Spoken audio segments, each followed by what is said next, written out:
Today on Pro Church Daily, we're talking about 5 advanced tips for boosting your church's email open rates. Well, hey there, and welcome to Pro Church Daily, the show where in 10 minutes or less you'll get your daily dose of tips and tactics to help your church share the message of Jesus while we navigate the biggest communication shift we've seen in the last 500 years. I'm your host, Alex Mills. I'm joined as always by the boss man, it's Brady Shearer, and today we're talking about 5 advanced tips for boosting your church's email open rates. 3 most important platforms for your church in the digital world. Number 1, your church's website. Yep. Number 2, email. Number 3, Facebook. We don't talk too much about email. It's not as sexy as Facebook or your website or Insta, but we wanted to offer 5 really kind of pro advanced tips for boosting your overall open rates. Right, because if you can't get people to open your email, you're never going to get them to read what's inside. That's really the key. And it starts with your subject line. Yeah. And this is kind of the first advanced tip, and that is to split test your subject line, determine which one of 2 options is better, and then send out the rest of the email. So what we do is we call this the 10-10-80 strategy. So you want to send out to 10% of your list the same email with 2 separate subject lines. Number of different email platforms will allow for this. We use ActiveCampaign, which makes it possible. So you can send out 2 different emails. Let's say you're promoting a sign up for the new Easter egg hunt. Right. So you need a bunch of people to pack Easter eggs. You're getting excited for Easter. You know, it's a week away.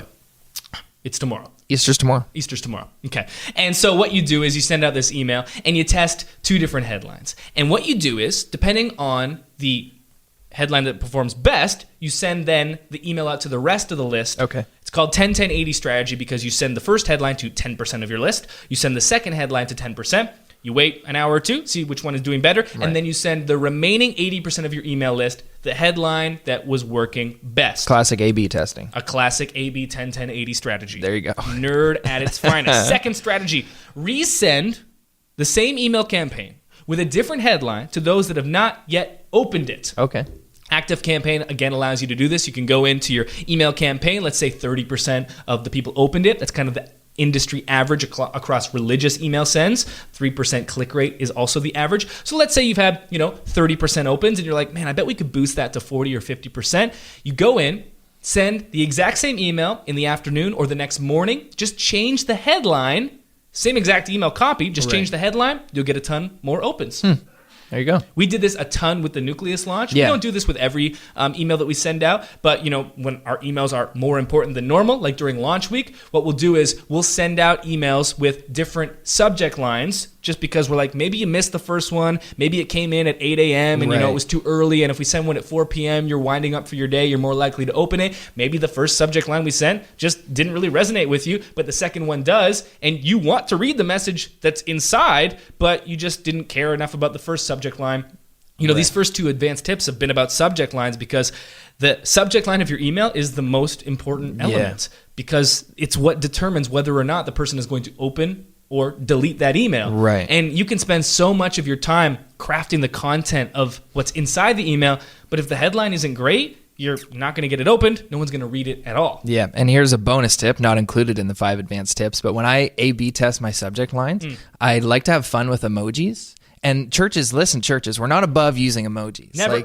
Use emojis on your social media platforms and in your email headlines. You don't have to use them all the time, but I notice when I A/B test, especially subject lines that don't have emojis versus ones that do, or even just changing the color or whatever, emojis are really helping me in my campaigns with open rates, and I notice a lot more engagement. This is not related. But also on social media platforms as well, using emojis on Facebook, it really helps to stop the scroll because it often stands out. So that's what we're trying to do is stop the scroll. People are going through their email inboxes, trying to sort through ads and junk mail and this and that. If you can stand out with an emoji, then just go ahead and do it.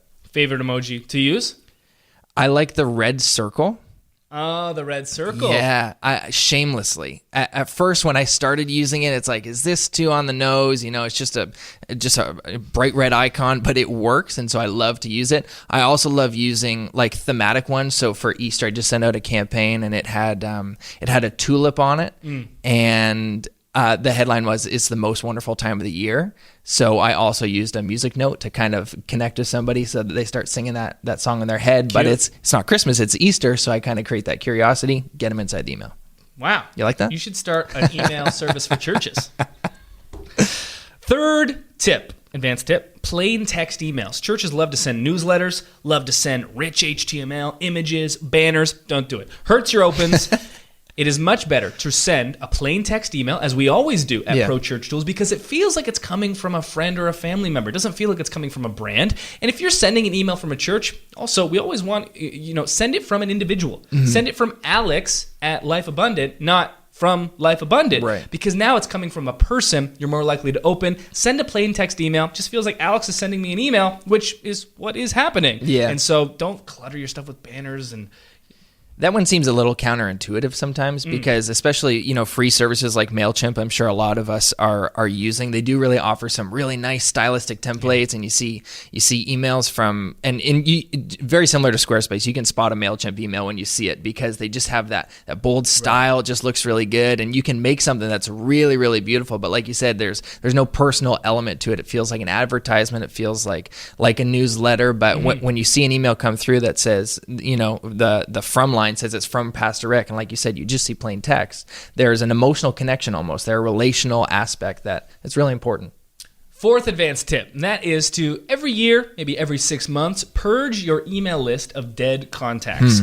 We did this right before the Nucleus launch. Yeah. We were noticing that our open rates were down, and we have an email list of about 50,000, but we were noticing our email open rates are down. Normally we're right around the 30% mark, with a 4 to 5% click, and we were down at like 20%? We're like, what is this? And we went in and we had the active campaign cleanup features, and we were like, okay, can we remove contacts that haven't opened in like 12 months? Yeah. And it was like 5,000 people on the list. And I was like... Russian bots. Whatever it was. The thing, it could be people that once were really connected with you and just have stopped opening. And it's like, if people are not going to be listening and wanting to open, it's like, I don't want to bother you. Right. And so you can put them through a re-engagement campaign where you send a bunch of different stuff saying, hey, we're going to remove you from this list. Are you cool with that? And most people will be fine with that, but you'll re-engage a couple, which is great. You maybe don't want to throw out everybody, throw out the baby with the bathwater, as it were. But what this will do is it won't just make sure that you're not sending emails to people that don't care, but the way that email deliverability works is that the IP addresses are looking and they're like, okay, or the ISPs, I could get the acronym wrong here, the email people, the email gods are looking and they're like,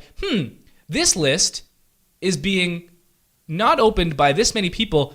This list probably is not that great. We should send it to less people. That's how email deliverability works. It's not as simple as you have 1,000 people on your list, 1,000 people are going to get your email. Right. It doesn't work that way, Wow. shockingly. And so if you are sending to a bunch of people that aren't opening and they don't want your email, that's going to hurt your overall deliverability. Wow. So So it's not just like, oh, I delete 500 dead contacts and now my email deliverability goes up proportionally. It actually can go up exponentially because of the way that these things work. Awesome. It's kind of magic.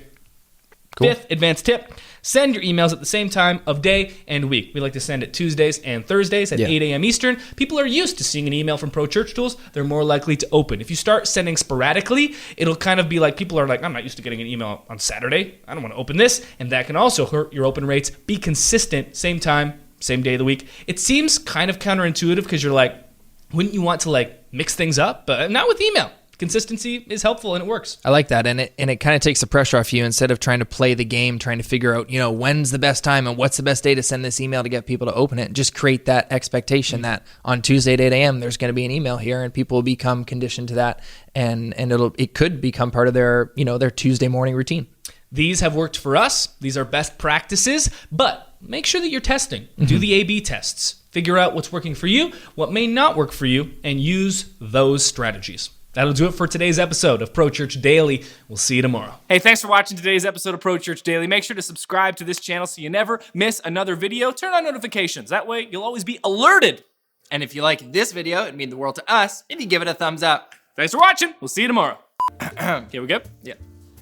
Hey, thanks for watching today's episode of Pro Church Daily. Make sure to subscribe to this channel so you never miss. Don't forget the bell. Remember we were the one take boys? I know.